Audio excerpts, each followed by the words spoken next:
Hello and a warm welcome to Federal Special Program Capital Beat. Rashtriya Swayam Sevak Sangh Chief Mohan Bhagwat said that he never made any comments about leaders seeking retirement once they reach the age of 75. The RSS chief indicated that his earlier remarks meant more as a witty collection of a former RSS leader who was felicitated when he turned 75, and that had been taken out of context. What he said, and I'm going to quote, "I never said that I will retire or someone else should retire," Bhagwat said on Thursday, putting to rest the speculation, especially amongst the opposition parties, that he had taken aim at leaders such as Prime Minister Modi, who's turning 75 this year. Incidentally, Bhagwat also turns 75 this year. So, what he said, so this is not for the retirement of anybody or for myself. We are ready to retire anytime in life, and we are ready to work as long as Sangh wants us to work. This is what Mohan Bhagwat said. And about his earlier comments made during a book release event dedicated to late RSS ideologue Moropant Pingle, Bhagwat clarified that he was merely highlighting an episode where Pingle had joked about being felicitated at the age of 75. So, have all the speculations around the 75-year age limit been put to rest? Do you see this as some kind of a U-turn by Mohan Bhagwat, or is there a situation where a tacit formula between the RSS chief and Prime Minister Modi has it been worked around? There are lots of questions, but how would you see this statement politically? Joining me this evening is Vivek Deshpande, senior journalist and political commentator. Thank you so much, Vivek, for joining. We have Siddharth Sharma, independent media analyst and political analyst. Thank you so much for joining. And I'll begin with Vivek. Vivek, how do you really see Mohan Bhagwat's comment on 75-year age limit? And will you say that this is a U-turn, or does it indicate something else? I don't think it is a U-turn. I think it's a clarification because even when Mohan Bhagwat had said that, uh, I was wondering because he was talking about an RSS ideologue. He was talking about Moropant Pingle, who was earlier, some time back, he was the intellectual chief of the RSS. So when he was talking about Pingle, he just recalled an anecdote, and since he was talking about an RSS ideologue, whatever he said can be said to be applicable to him more than it is applicable to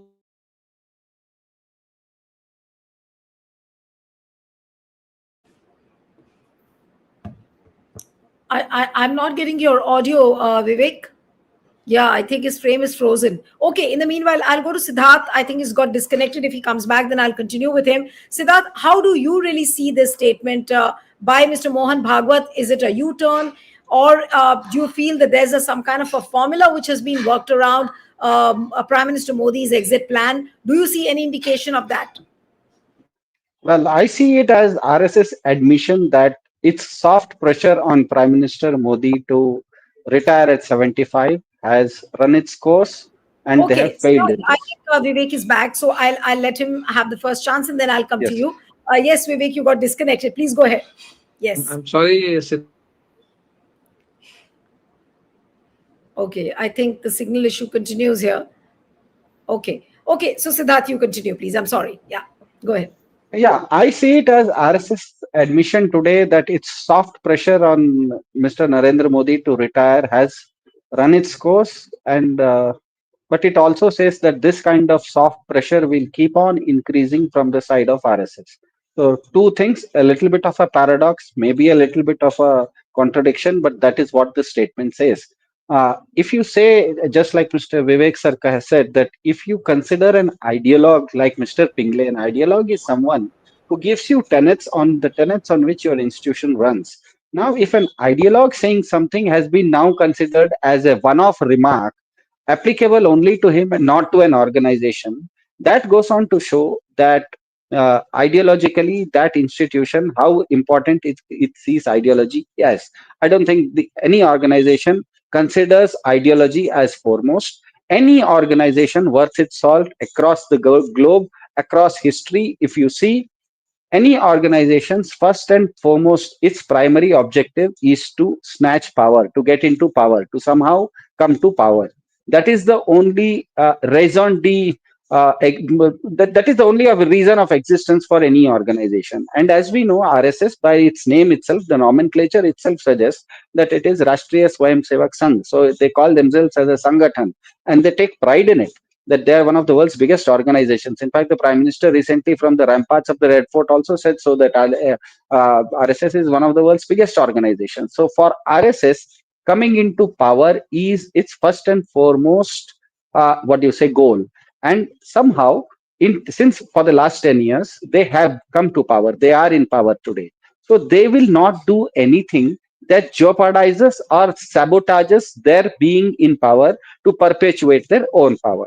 Having said so, it is also a fact that although RSS worked very hard, not just in 2014 elections, but before that, for the last 100 years of its existence, it has worked very hard to come into power. In fact, it has worked so hard that one of its sister organizations, that is the Hindu Mahasabha, even went and had a coalition in Bengal as well as Sindh in 1942, as early as 1942, with Indian Union Muslim League. So they even had a government with the Muslim League. What does it say? It says that for an organization coming into power, it is its first and foremost task, first and foremost goal.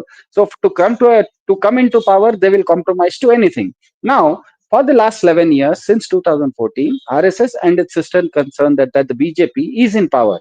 So I don't think they will do anything that sabotages or commits any harakiri to their own cause.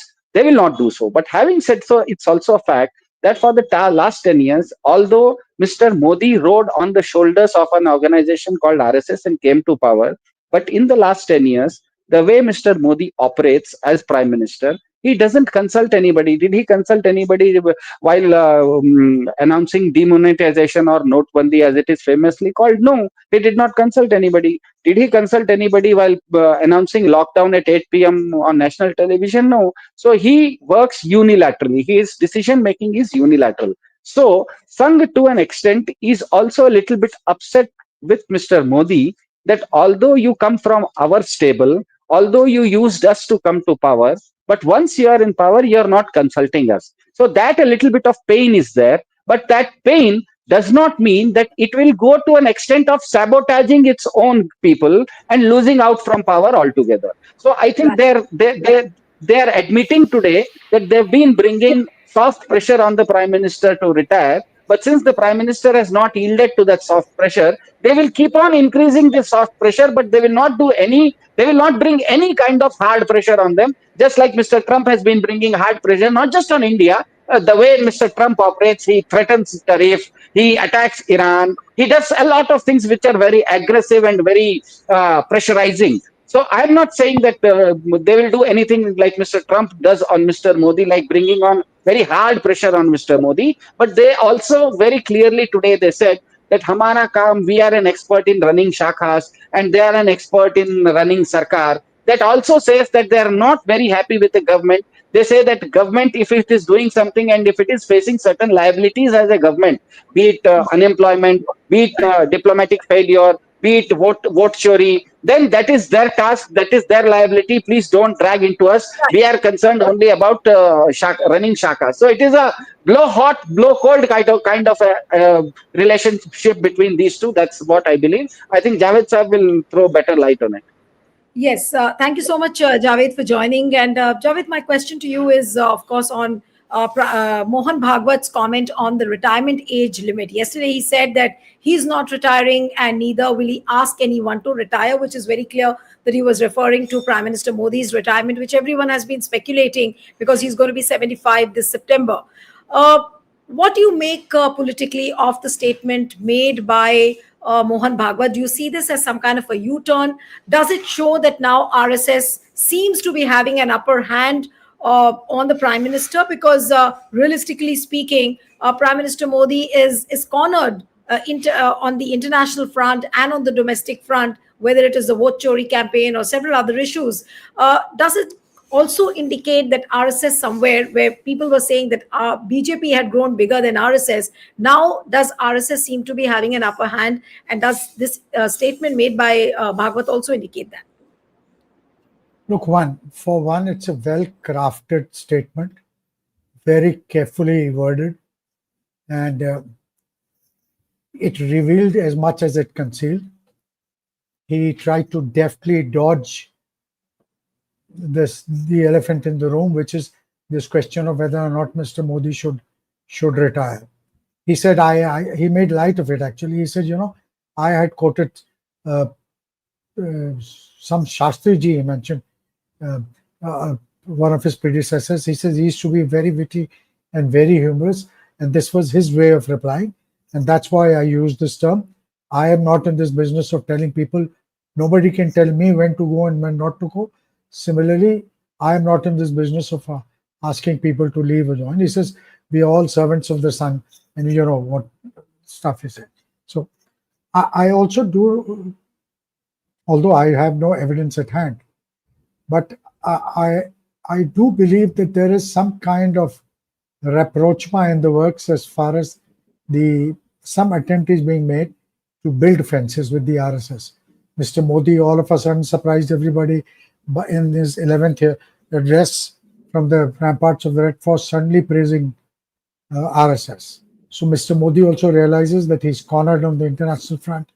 The domestic situation is going to get worse. Politically, this vote choro campaign is gaining momentum by the day against him.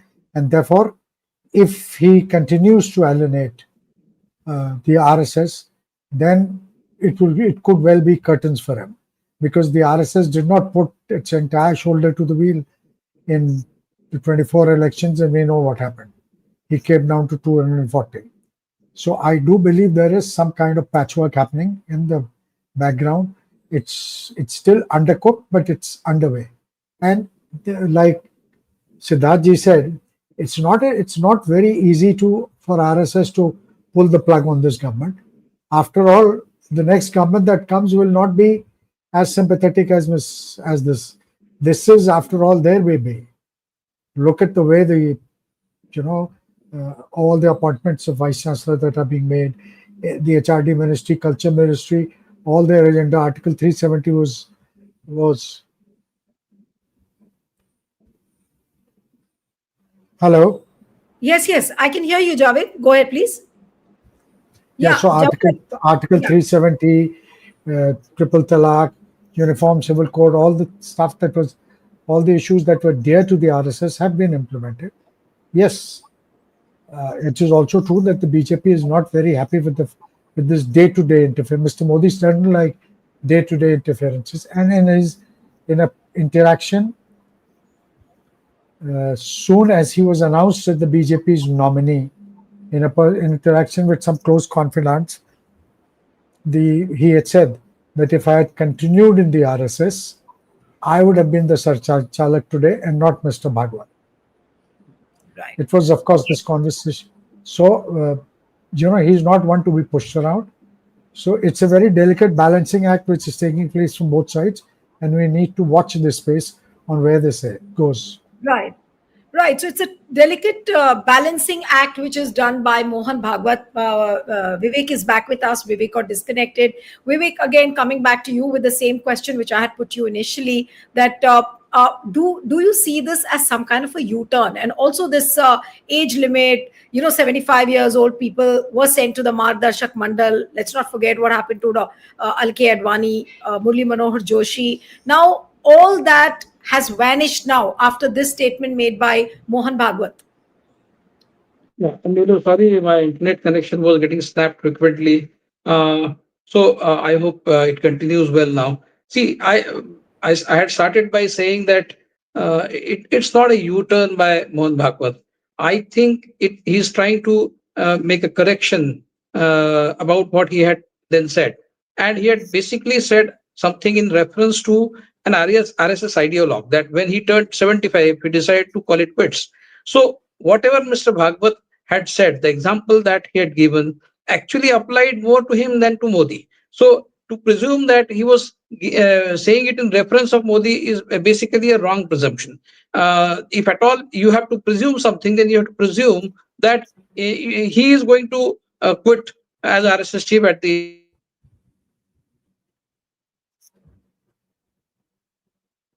term. I think the signal Yeah, the signal problem continues. I'll come back to Javed Ansari. Javed, now what do you really feel is going to happen after he has made this statement? Do all the speculations, I mean, do you see them all being laid to rest? Or do you think that RSS may have worked around a formula around the exit of Prime Minister Modi? Or you think that, the exit is not in sight very soon? I think we are getting way ahead of our times. I do not see Mr. Modi's exit on the anvil at all. He Okay. will only go, and this is not the way that the opposition should be seeking his exit as well. They should wait for the elections, build up ground support, and then defeat him if they can in the Right. elections. This manipulated exits and entries don't last for very long. So, and I don't see this. Why would, and everybody keeps saying Nitish and Chandrababu Naidu, won't they continue support? I mean, what is the reason for them to withdraw support? It's not, there's no ideological, they are not grievers in ideology. So long as their work is being done, Mr. Chandrababu Naidu needs huge dollops of financial aid from the center to ensure that his dream project of Amravati comes true. Yes. And since that, till that is forthcoming, he won't shift. And there has to be a viable alternative in place. No, that is not. There is only the first green shoots of people's anger against Mr. Modi that is beginning to make its presence felt. But you still have the opposition still has a very long way to go. So while he's in discomfort, while he appears to be cornered, I don't think his exit is not happening anytime soon. No, but is this just rumors, or it is just a speculation which people are speculating that he will retire? Prime Minister Modi is going to retire at 75 years of age. He might be asked to leave. All this was being discussed so far in the political corridors. There was a lot of anxiety in the political circles. Of opposition, of course, was questioning on this. But even within the BJP, many leaders thought that he would be asked to leave, or I don't know. But the point is that will RSS then let Modi continue to complete his 5-year term, and then probably they will take a call. So his yesterday's statement, does it clear that Modi will continue as a prime minister and there is no way he can be changed in the middle of this tenure? I saw no evidence of any move on the part of RSS to unseat Mr. Modi midway through his term. Okay, there is absolutely no evidence. It is all speculation. Maybe something is happening behind the scenes, but I do not think something like this will happen unless, the main issue that needs to be resolved between the RSS and the BJP at the moment is that of the president of the BJP, because that is one area where the BJP, the RSS endorsement is necessary. And so far, they haven't been able to reach a consensus.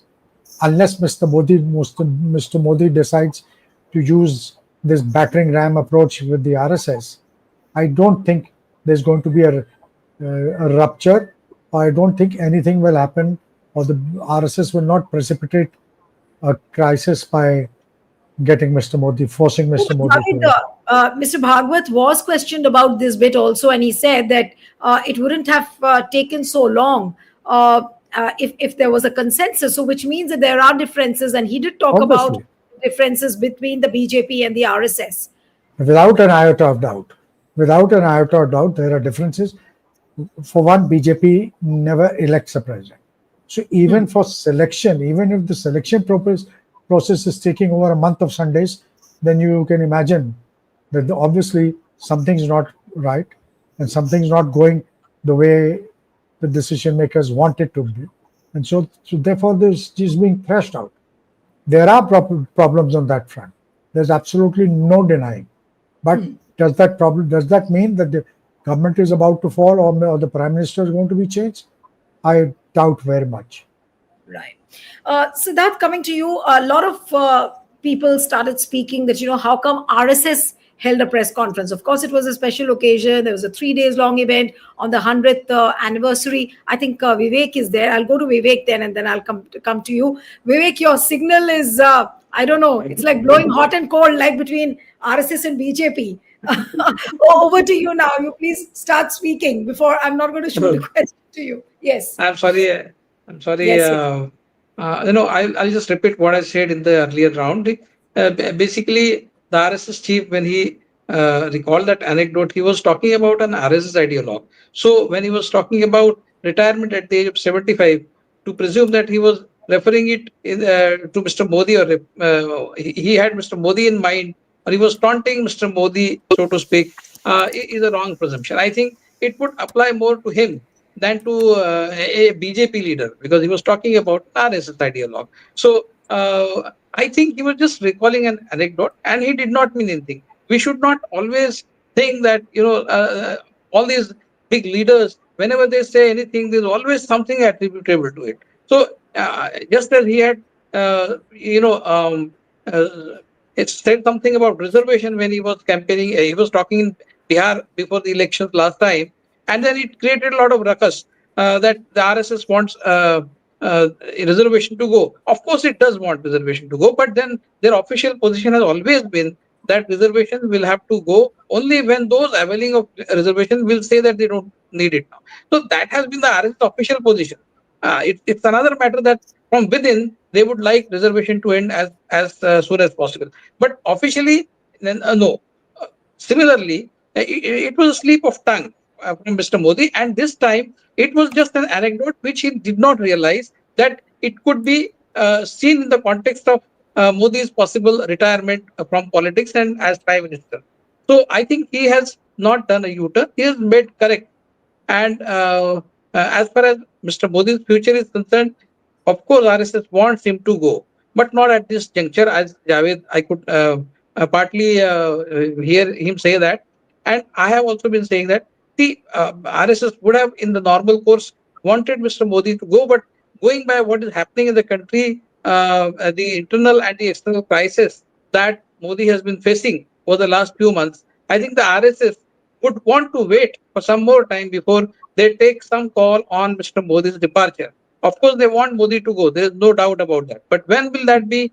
That's a $1 million question. And uh, it has come as some sort of a relief for Mr. Modi, because this crisis, I mean, Modi would not want to face, would not have wanted to face this crisis, but it has come as a godsend for him, because now the RSS would think 100 times before dispensing with him.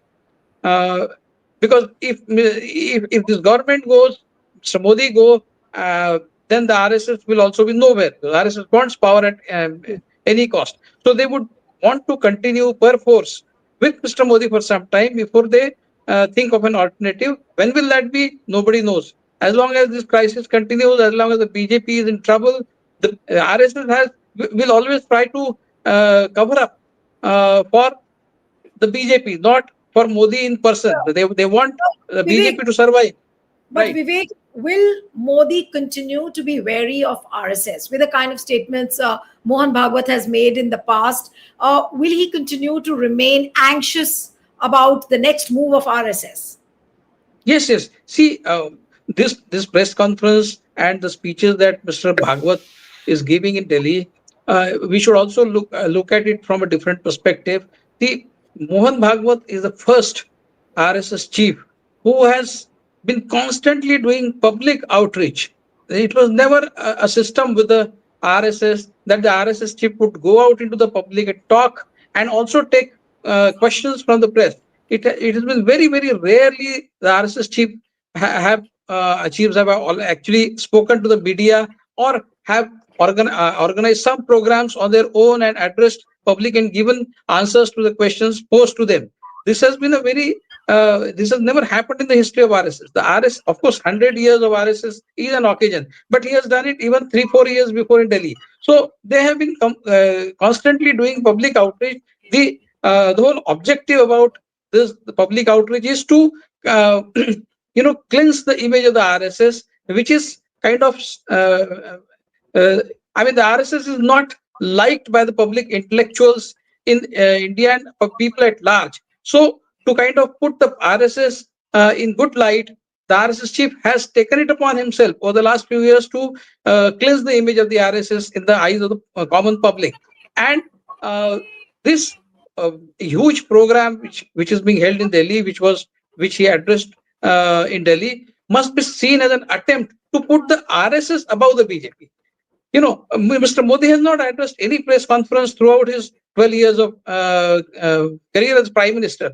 And uh, contrary to what the RSS is known for, Mohan Bhagwat is taking questions from the press. He's addressing press conferences. That is very unusual for the RSS to do. So the RSS has taken the center stage. The RSS has now started acting as a real parent and trying to tell the BJP who the real boss is. This Hmm. program should also be seen in that context. And as far as Mr. Modi is concerned, he will be very happy that for now there is peace between RSS and him because of the crisis that he's feeling, he's going through. And I think in future, we can't project and predict when will that be, but Mr. Modi will have to go. It might be before 2029. Right. It all depends on how soon this crisis will blow over, or whether it will blow over or at all not. But 29 before 2029, Mr. Modi might have to go, provided situation is conducive for a change, and RSS must have thought of someone to replace him. Already, their scheme of things is such that even the next RSS chief would be actually. I mean, they must have selected among themselves who would be the next RSS chief. Similarly, they must have had No, some but name from the yesterday's BJP. comment, Vivek, yesterday's comment, does it also mean that Prime Minister Modi would be the prime ministerial candidate for 2029? Because, I mean, though it's a little far fetched, it's just 2025, but people are talking about the fact that whether he will continue to be the prime ministerial candidate in 2029 as well.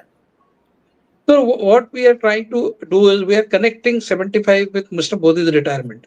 See, Modi will retire. They might force him to retire at some point of time, but it doesn't depend on whether he is 75 or not. The age is not the problem. I think the relationship between RSS and Age Modi, might not be which a has problem, but age did become a sort of a rule, and it was an unwritten rule that people from 70, because Prime Minister himself said that if you attain 75 years of age, then it was an unwritten rule which everybody talked about. But then when it came to Modi, everything was sidestepped. Yeah. It's just that the RSS is cut up with Mr. Modi uh, at this point of time when he is going to turn around 75. It's just a sheer coincidence. I don't see it as anything else. If say he would have been 70 at this point of time, then would the RSS not have wanted him to go? Surely, definitely, RSS would have wanted him to go even if he were to be 70. It is not because of the age factor, but it is because of the relationship that has soured over the last few years between RSS and Mr. Modi in person, not RSS and BJP. I always maintain that. RSS will always try to protect BJP, but they don't want this whole RSS system to become person centric, and that is exactly what has happened. It is Mr. Modi who has been calling shots in the Sangh Parivar, and the organization has taken a backseat. And this public outreach and the continuous expression of authority by Mr. Mohan Bhagwat is an attempt to put RSS above the BJP. That is also one way of looking at it. Neil. Right. Okay, so you've explained all that. Now I'll take the concluding comments from Javed and Siddharth. Javed, coming to you first. So, what does one look at the way the things from here on will unfold? What do you see really happening? Is it going to be like a blow hot, blow cold relationship? Will that continue between RSS and Prime Minister Modi, or you see some kind of a cordiality, some kind of a peace which will exist for some time at least, because Bihar elections are around the corner, and maybe after the Bihar elections, things might take a new turn. I don't expect anything drastic to happen from either Okay. side. Much will also depend on the political management skills of Mr. Modi, if they can set aside their hubris and try and re-establish the kind of relationship they had with the BJP, with the RSS, then perhaps they have a chance of making a fight of it in 2029. All right. So, Siddharth, what will you really say towards the end? Yeah. Okay. Well, it looks very clear now that RSS is the septuagenarian father straddled with a wayward teenage son called BJP. So they neither can ditch him nor can they support him. So that's why they are tolerating him. So they are, for this, they are kind of deploying something called as dialectics. Now, dialectics, in my childhood, I studied that it was communism's USP. Now, RSS is using dialectics. Dialectics is saying something which has lots of meanings. It says many ifs and buts, so many ifs and buts that you cannot come out with what exactly they are saying. It's called as, in English, it's called as a homophone. If I say I, it might mean I, me, or my eyes also. It is up to the listener to understand what I am speaking about. So what essentially I've seen very clearly in Mr. Mohan Bhagwat's statement is the fact that RSS, by saying that they are contained to running shakhas and they don't care about cultural nationalism, and BJP's job is to run government rather than speak about Indian patriotism, RSS is saying that all the bad governance liabilities of BJP are BJP's own responsibility, and the opposition is free to leverage that liability to bring him down, and that the RSS will neither help prop him nor pull his rug. They'll do neither. RSS will only enjoy the perks of the power that Mr. Modi brings, but if he brings in any liability, that is not their liability. So they are trying to play. This is a hedge game that they are playing. That अच्छा सब कुछ मेरा होगा, बुरा सब तेरा होगा. It's as simple as that. All right, so we'll have to end it here. Thank you so much, Javed, Vivek, Siddharth. Thank you so much for joining.